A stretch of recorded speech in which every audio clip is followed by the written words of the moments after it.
I've always said, especially that first year after I came back, was like, I felt like I had a debt to pay back the Indiana Fever, because they took that gamble, they took that chance on me, drafted me 9th overall. Like, some people have been like, what a waste of a pick. How do you know she's gonna come back? Like, how do you know she's gonna do anything? She wasn't that great in college. She was a mediocre player in college. Like, how do you know she's gonna be great?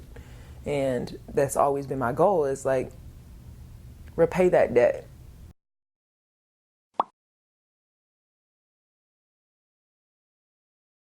What's up, y'all? Welcome back to another episode of Checkup. We're not on my comfy couch today, but that doesn't change anything because we're still here getting to know your favorite WNBA players. And today I have forward for the Indiana Fever. And I mean, at this point, you're practically an Indiana native, Natalie Achonwa. Hey, yeah. Thank you for joining me, friend. No problem. I mean, I was doing my research and like, honestly, I was like, it's crazy that you've been here like a decade now. Like, I know. You might as well call this your home at this point. I really do. Like, when people ask me, I'm always like, oh, where are you from? I'm like, Canada, but I'm an adopted Hoosier. I've literally been here the last almost 10 years now. It's crazy. Yeah, that's nuts. But we'll get to that in a little bit. I want to start with like your journey to the W, essentially. You tore your ACL right before the end of the season, your senior year.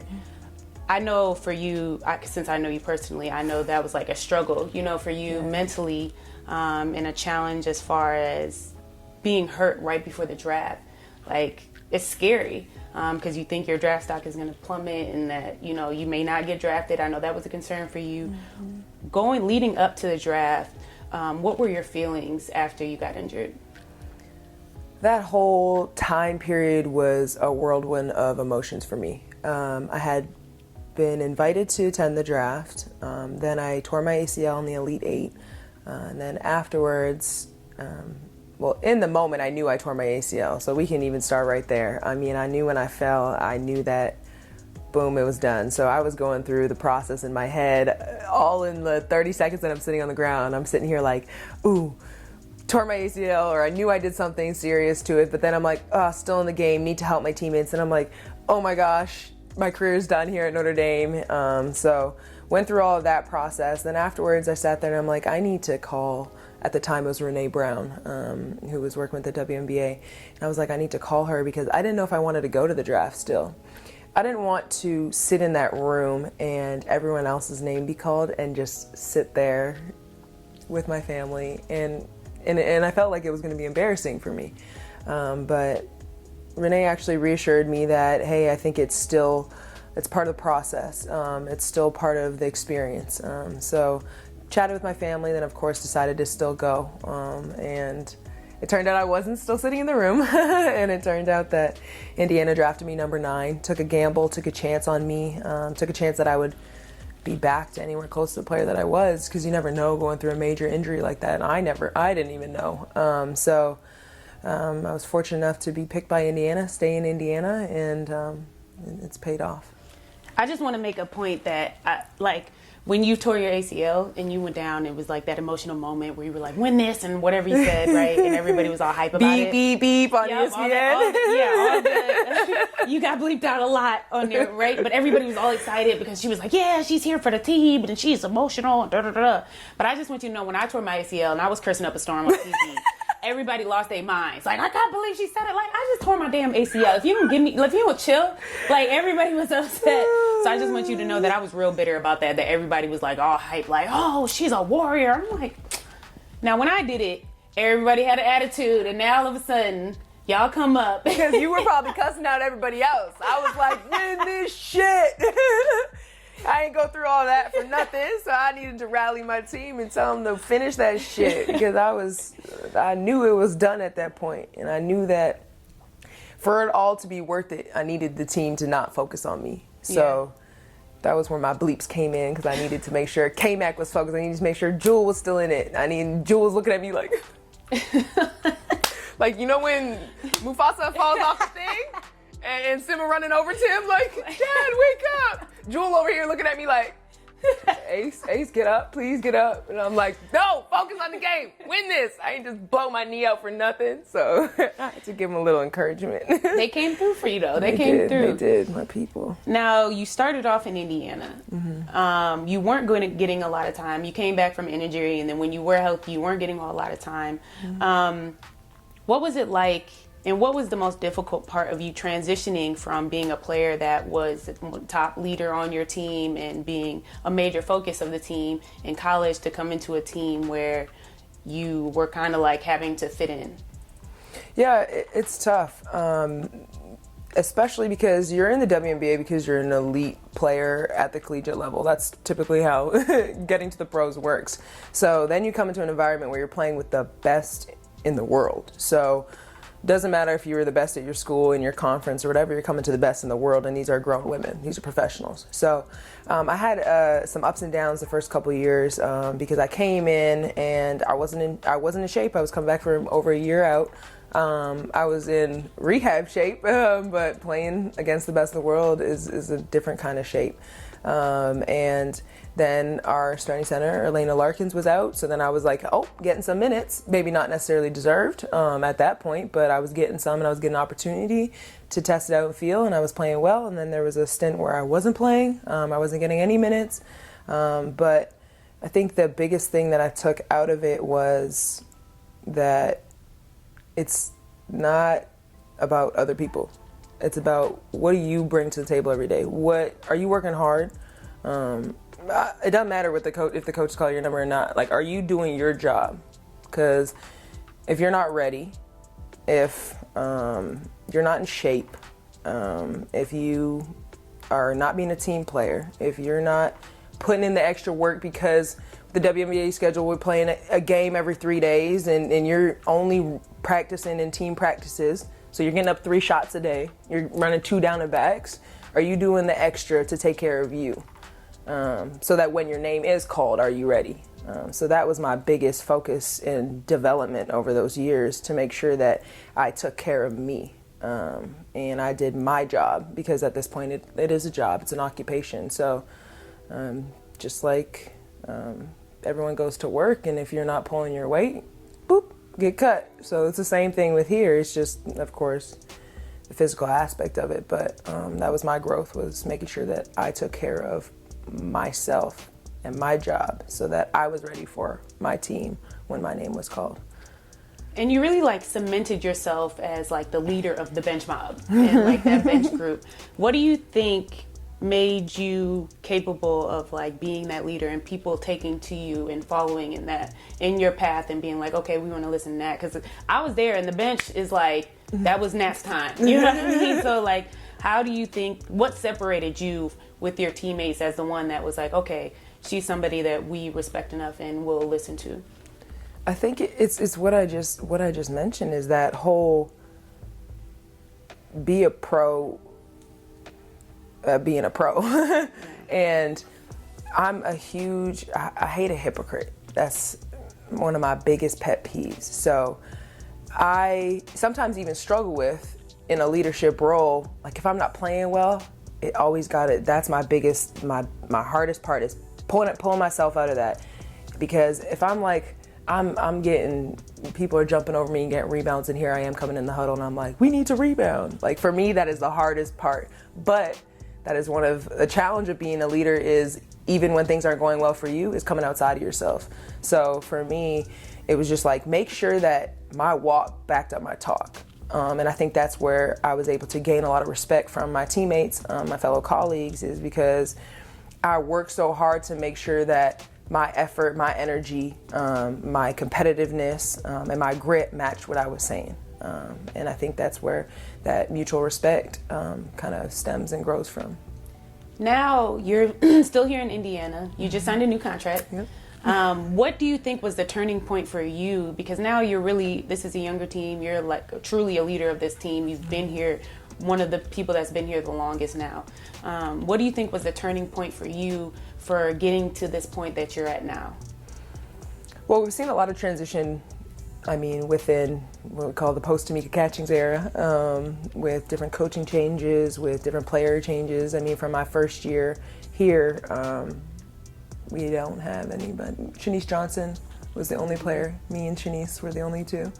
Yeah. So we've seen a lot of changes, and you cannot grow without change. So I think that's where some of my role has changed as well, with of course, the change in the guard, the different players and people coming through.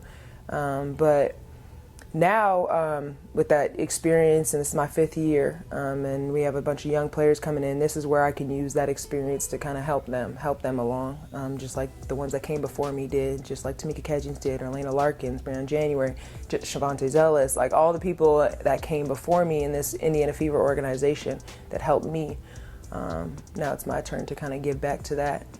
I've always said, especially that first year after I came back, was like, I felt like I had a debt to pay back the Indiana Fever, because they took that gamble, they took that chance on me, drafted me 9th overall. Like, some people have been like, what a waste of a pick. How do you know she's gonna come back? Like, how do you know she's gonna do anything? She wasn't that great in college. She was a mediocre player in college. Like, how do you know she's gonna be great? And that's always been my goal, is like, repay that debt. Show yourself that you deserve to be in that room, whether you tore your ACL or not. Show yourself that you can do this. You can play in the pros. You don't have to be shiny. You don't have to be flashy. You don't have to be a superstar, but you can be a superstar in your own way. You can hustle. You can work hard. You can make your teammates better. You can be a team player and still deserve this position, this role, this job amongst the best. It's interesting that you bring up that point, because with any sports, there is, like with management, it's a business, you know what I mean? And so you talking about wanting to repay that debt, and then on top of that, like you said, nobody's here except one player from the time that you started. So you have all these players trying to get out right now. And we're in a league where, in general, there's not a whole lot of loyalty to players. So the fact that you have that mindset to want to give back to the team, does that ever scare you or concern you, that maybe like, okay, was there ever any doubt when you were going through that process of making the decision to come back? Like, okay, yeah, I have this loyalty to this team and I want to play here, but what if this backfires? I 100%. I mean, you see it all the time with players getting traded. I mean, less kind of movement in the WNBA, but on the NBA side, you always see two sides of it, especially being an athlete and being on that side of the conversation, and teams are like, how dare he go to this after all this team did this for him, but like you said, at the end of the day, it is a business. But at the same time, being my job doesn't change who I am as a person. And one of my top traits in other people and myself in that I value is loyalty. So whether that loyalty goes two ways, I cannot control the other person, the other business, the other whoever is on the other side of that conversation. But for me, they gave that olive branch, so here I am. And I will continue to try to repay that. I will continue to be who I am, in that I am going to give my all for this job. That's the way sport goes. I could be loyal to my core and get traded tomorrow if something better for the team happens. And for me, I believe in the work. I believe in my body of work. I believe in who I am. And I believe that I have built those relationships enough that if it does come down to a business decision, that I believe that I have given all that I could to this situation, and if it wasn't meant to be, it wasn't meant to be. But I also feel that I would be able to have those conversations then, whether before or after, with the people that are making decisions, our GMs, our presidents, and Tamika and Pokey, and that they would have that conversation with me and let me know and understand. And I do understand that it is a business, so all I could do is put my best foot forward. All I could do is give all that I have, and then follow in God's plan, because if it wasn't meant to be, it wasn't meant to be. But as long as I know that I'm confident in that I'm doing my part, in that I'm staying true to who I am, whatever happens, happens. let's transition a little bit because we're not called More Than 94 for nothing. You started last year at camp ASA Hoops. Yeah. In Canada, giving back, doing the camps for a year for the kids. What made you want to go back and do those camps?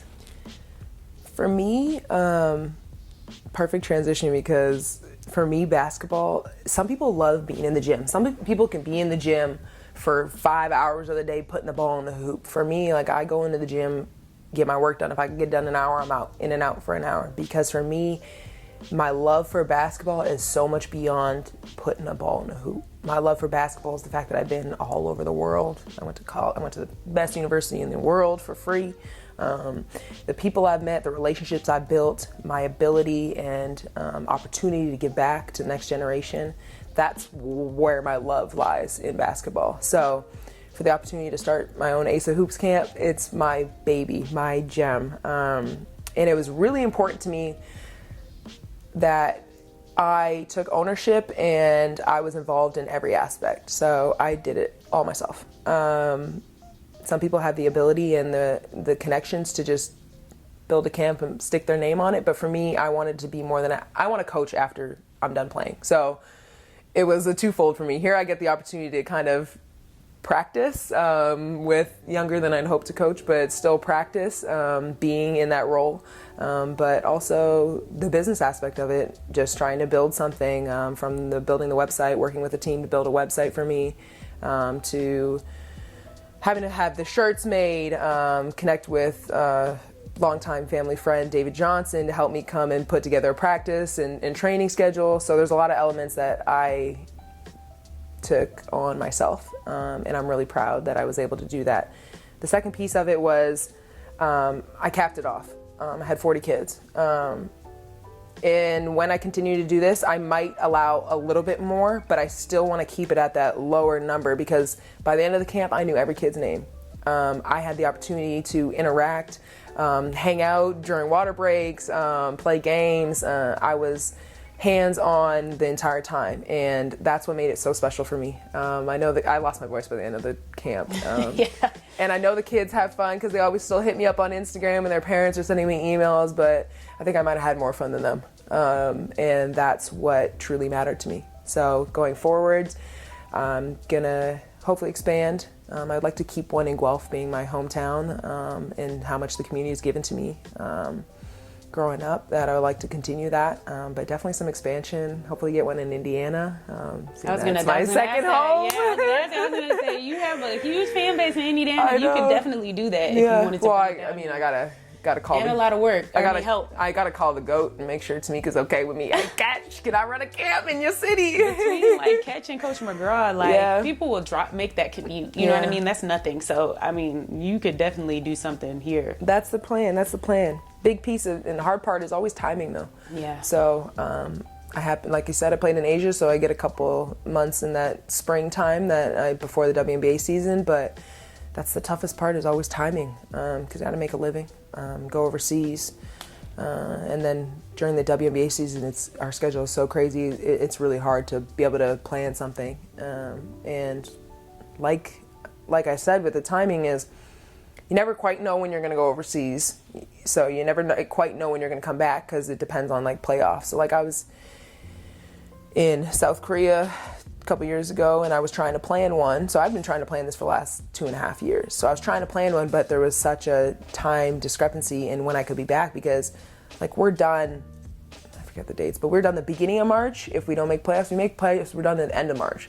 So like trying to plan something there, I'm like, okay, well, we start training camp 2 weeks in, I need to train. So it's like the gray area on your schedule, but I can't tell everyone, hey, I'm running a camp in 2 weeks. I need to give a couple months notice. Yeah. So it's always that gray area, but I mean, it's important to me. So I'm gonna continue to make time for it and make it work. So that was earlier this year. Earlier this year, yeah. That was earlier this year. This year, you started an initiative where you donate 15 tickets a game. I think it's around 15, yeah. 15 tickets a game, every home game? Yep. Is it every home game? Yep, every home game. Every single home game, to an organization that supports mental health awareness. Mm-hmm. Why was that cause in particular so important to you? So, when I was in college, I lost my best friend to suicide. So it's something that's always been a piece of me, in that always, that feeling of always, I wish I could have did something. So, yeah. Take your time. I know it's hard.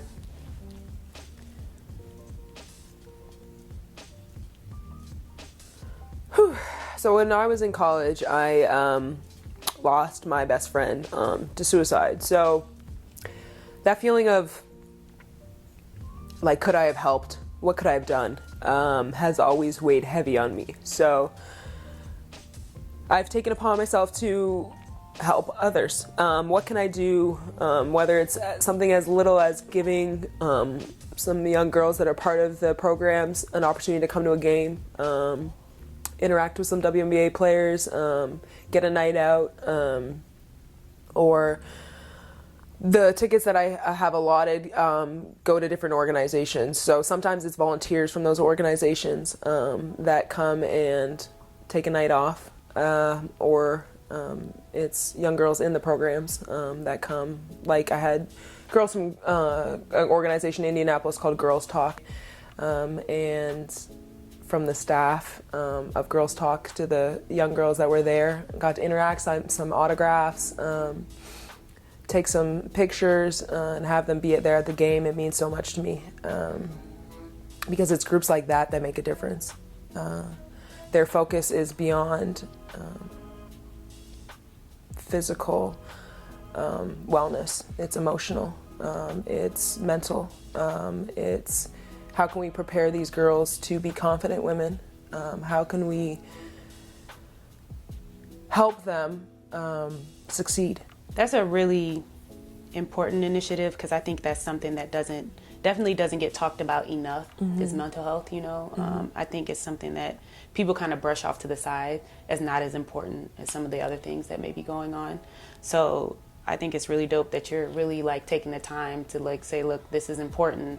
This is something that we can't neglect and push aside, especially for Black people. I know for Black people, that's something that we definitely don't take into account as much, because especially like growing up, you know, in a more of like a church environment, a lot of times it's just like, oh, just pray about it. You know what I mean? So I think it's really important and amazing that you're taking the time and even giving out those tickets, because stuff like that, you know, it matters. Like growing up and especially being younger, being able to see, like, go to a game and like be excited for something like that. And it's like, seems like something that's minuscule, but I remember growing up going to games, you know what I mean? And how fun and important it was. So you're doing amazing work, Nat. Keep that up. We love what you're doing, and I appreciate you for all that you've been doing. Well, it's for me too. It's the fact that, especially being an athlete, I think we're taught too much to suck it up. I think we're taught too much to grind it out. No sleep, no tears, no pain, no gain. And I think that causes so much bottling up, that we don't take the time to release those emotions, that we don't take the time to mentally and emotionally train, instead of just pushing it to a side. So my allotment and focus on mental health initiatives is not centered around athletes, but I think I can relate to it not only from passing on my best friend, but also from my own battles. That, especially going through that knee injury and through that ACL, I mean, you can attest to it. It takes a lot out of you. So anything that I can do to help. It's hard to be a kid these days. It is. And I can only imagine, like, from being on the outside, because we didn't have half the social media, half the connectivity that they have. That it's too much access. It's way too much access. So as little as it seems, as giving some tickets or buying some tickets for some groups or staff and young girls to come to, I know that it means a lot to them, and it means a lot to me. So anything that I can do to help. In the name of my best friend. I mean, it says up there. It's my section's called ASA Hoops, mental health awareness and in memory of Julia, my best friend. So that's dope. All right, so that was emotional, but we're gonna move on a little bit now. And to end every episode, I ask each guest 5 questions that you have to answer. Oh gosh. Are you ready? No. First question. Can I plead the 5th? No, you have to answer them. All right. Okay, so first question, always the same. If you never played basketball in your life, ever, never touched a ball, what would be your career? Like the young me, or like now that I've been through life? Because at one point I wanted to be like a crime scene investigator, because I watched a lot of CSI. Yeah, I did too. I wanted to be a vet, but then there's too much science stuff that involved. What would your adult self choose? My adult self? And I can't do anything with basketball? Oh, I already know this, because I kind of still want to do this. What? I want to open a restaurant. Really? So, yeah. Mm-hmm. A restaurant. You know that's like the hardest business. I know. I was like, oh, the restaurant industry is so hard. I know. Clubs that are too hardest. I know. Wow, what type? So, being that it's the hardest, like I've always kind of had this idea of kind of combining my travels, and I love food. First of all, I love food and I love to cook, so that's kind of where it stems from. But being that the restaurant industry is so hard, I already know this probably wouldn't work, but I kind of wanted to have like one continental restaurant. So I have like the menu would be divided by different continents, like you'd just have some African dishes on there, you'd have some Asian dishes on there, but not like certain restaurants where you have like a piece. Like it's going to be divided and have like genuine chefs from those regions, and kind of combine that. Like, and it stems from that idea of like, you know, when you go to the food court, mind you, it's going to be way better than food court food. Let me just put this out there. But the structure of food court, like you go and you get like an American thing, and then you have like the Asian section, and then that kind of idea in like one restaurant, not super upscale, but upscale, not court food, not but Panda Express. Not Panda Express, okay? But like combining my travels, and because like that's one of my favorite parts of being able to play overseas and all over the world is like I try so many dishes, and I'm like, people that don't have the ability or finances or whatever it may be, time to travel, like, hey, let's bring the world's foods and culture to them. That's a dope concept. I know it'd be really difficult, yeah, but I was gonna say that would not be like my first dive into the restaurant industry. I'm hoping to maybe like partner with somebody or kind of get that stemmed, get my feet wet and learn the business side of it first. Like I'm not going to blindly like, hey, let me open a restaurant. Yeah. But I went to Notre Dame now. I learned something over there, okay? But that would be like ultimate dream. I like that. Whether it works or not, I feel like that is one thing that I would love to try one day. I would come to your restaurant. You would have to. I would support. Yeah. You're right. Yeah. I don't have a choice. You don't really have a choice. Second question. Okay. If you had a movie made about your life, who would you want to play you? Who would I want to play me? Well, like first, of course, like jumps in my head. I'm like, oh, Beyonce. I knew you were gonna say that. Like, when I wrote this question down, I was like, she's gonna say Beyonce. Like in my head, I was like, I knew she's like gonna a representation of me. But low key, Beyonce can't act. Okay, but low key, she kind of pissed me off with Lion King. I didn't see it yet. I heard it was bad. I love Beyonce. She can't act. It's okay. She has everything else. She just can't act. I still rock with her and what she's doing for the people. But she need to practice her lines more. Yeah, I heard it was pretty bad. But it's okay. I still love her and I still love Lion King. But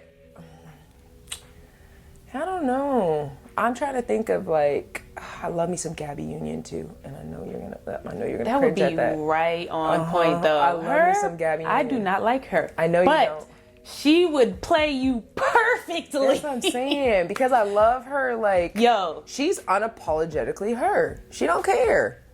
She don't care. Gabrielle Union. Whatever she want to do, she gonna do it, and you can say what you want Deliver about us from her. Eva. Character, you. So like Beyonce for like the, and then my girl Gabby for the attitude. Yes. Absolutely. That was a great answer. Okay. What was the biggest? I don't know if I want to say it like this. What was the biggest kind of like shock when you joined the W? Doesn't have to be bad or it could be good. Like, kind of like, oh, okay.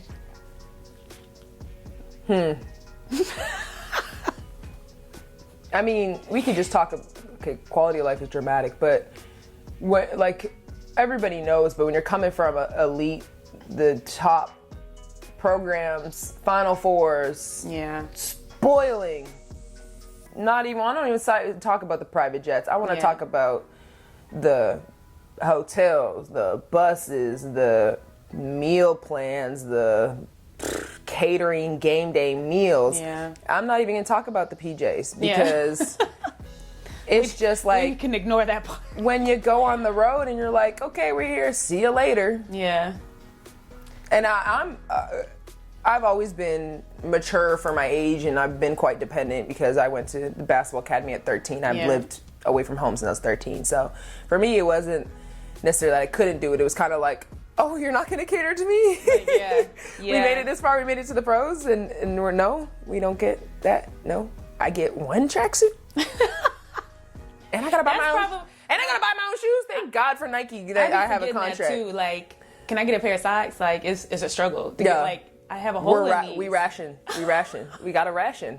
I don't even think about that, honestly, when I be thinking about it. But you really sometimes, some teams, it'd be like, we gave you a pair of socks 3 weeks ago. And that's, well, listen.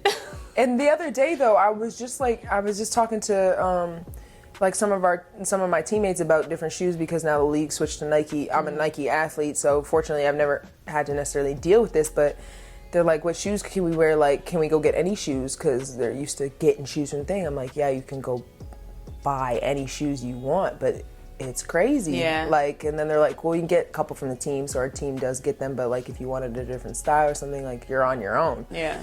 Like I said, I'm very fortunate that I have that Nike account, but even like our managers and stuff, like one of our young assistant managers is actually she's in college now, my girl Maya. So I was like, I just ordered a couple pair of sneakers the other day. I'm like, you need to go to school on the right way and get some stuff. So it's just crazy that crossover. I mean, you go to any like college environment and you're like, clearly you're with Notre Dame. I don't know what you do, but you're with Notre Dame. Like, because decked out, top to bottom, rotations, heavy rotation. I didn't even have to buy clothes in college, really, because it was sweatsuit rotation all winter long. Surely did not. But now, like, I got 2 travel suits. Gotta make sure one of them's clean when you go on the road. Lord. Okay. 4. If money wasn't a factor and you could splurge on one extravagant item, what would it be? If money wasn't a factor.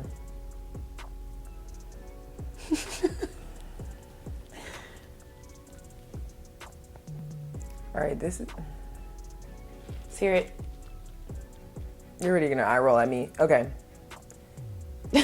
Just say it. Because I know everyone's gonna be like... Just say it. Are you seriously, Natalie? Like, in this moment, you're gonna be an adult? Okay. I know you're gonna say some adult stuff, because I know you. Okay, so... just got my new house. My backyard could be an oasis. Okay? Like, it's got the trees and the pool in the back, but Shorty needs some landscaping and hardscaping. I could spend easy $60K in my backyard. That's not a shocking answer to me at all. For those of you that don't know, Natalie is like the mother of any team. And this is the type of stuff she thinks about. And I'm really gonna still do some of these projects, but like if money wasn't a factor, you would just deck it out. What? What would you put back there? Okay, so some of the stuff I'm already doing, like the pathways and the little fire pit, are already gonna be there, but I would do the built-in grill over there in the back. We bumping out that yard cause you know my property go down the hill. We bumping out all of that. Shoot, can I add to a pool that's already in the ground? Because we would add a hot tub. If money wasn't an issue, we gonna add a hot tub on that side. Like, by neighbors, we bumping that out that way too. Because, like, if I could tear up all those trees and then replant them, trees are expensive to take down. Yeah, they are. They're very expensive. I know it was very adult, so but you would have a bomb backyard. My backyard is gonna be bomb either way, because, I do this. But, but it would be like resort. Okay. Low-key stunt, but that's fine. It would be a stunt. Last question. Yes. Who has had the biggest influence on your game and why? Oh, my on-court game? Like basketball? Or like me? On-court game. What you mean, like you spin? Oh! You know, because... Oh my God. I ain't know what game you're talking about. We're talking about on the court. Biggest influence... I don't know if I can necessarily contribute like one person. Really? But I really think like the development of my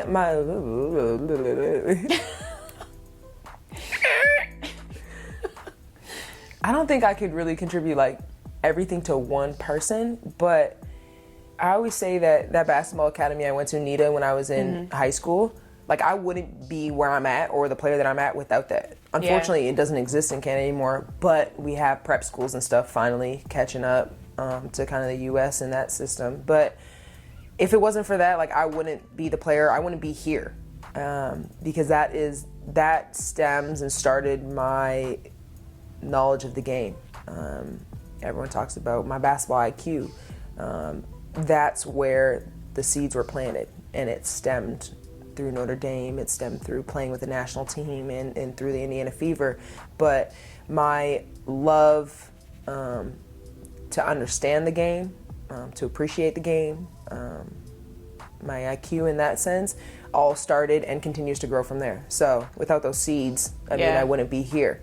Like I mentioned before, like I'm not the shiniest, I'm not the flashiest player, but I know the game, and no one can take that from me because I learned it in those early stages, through Christine Stapleton, through Mark Walton, through Rich Chambers, through Allison McNeil, like all my national team coaches in that early stages, once again took a chance on me because I started basketball slightly late compared to some people, but I was raw, and they took the time to teach me the game, and that's how I've gotten and that's my niche in the league, is that I know the game. I might not out jump you, I might not out sprint you, but I'm getting really fast now though, actually. Oh my God.